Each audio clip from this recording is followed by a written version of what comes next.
yield the floor to Representative Eskamani. Representative Eskamani, you are recognized. Thank you so much, Mr. Speaker and Representative Clement. So I rise in support of this bill. And actually, I saw this bill in multiple committees last session, and I worked with Representative McFarland to strike that balance, to help make sure that small businesses were not going to be caught in this. But as she shared yesterday, members, if you're not selling data, you are fine.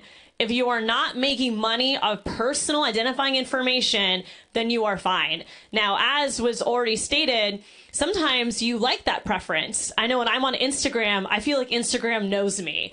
I mean, the recommendations they'll give me on Star Wars items and things from the Beatles, like they know my interests are, clearly. I want to be able to consent to that.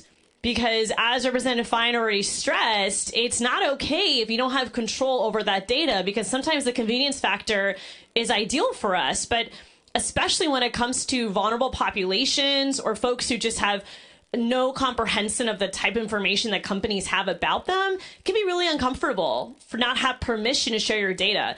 And I know that the emphasis is often on social media companies, but let's be clear, multiple companies do this. I remember in committee last session, the insurance industry spoke against this bill.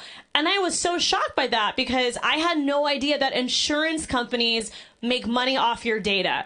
And we wonder why premiums are so high. If they're also making money off data, you think there'd at least be a discount on premiums if they accept your information. But that's not how they operate. They want to make money in every direction they can, and data is today's currency.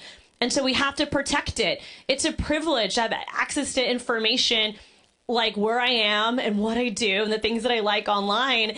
And we have to understand that for many of our constituents, they don't know how much information is out there.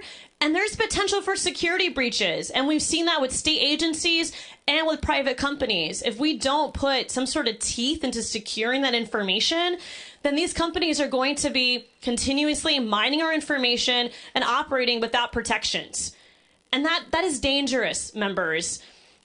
If you are concerned about small businesses, please remember that there are safety valves in this bill for they're not going to be impacted. And then questions about campaign data, I actually think it should apply to political campaigns as well.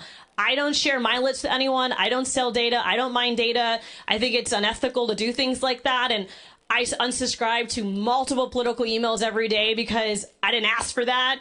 But again, this bill is focused on those who are making money off personal information. And unless you consent to that, it's not appropriate. The last thing I'll say is Representative Fine mentioned that Facebook is free. Technically, that's true because no one's putting a value to your data. And I would argue that there's a cost to using my data if you don't have my permission to do that. And with other companies around the world and in this country already following the compliance to do it, it's not accurate to say we don't know how to do this or it's going to be too expensive. You're already making money off our data. Use some of that money for security and protection and compliance. End of story. Thank you, Mr. Speaker.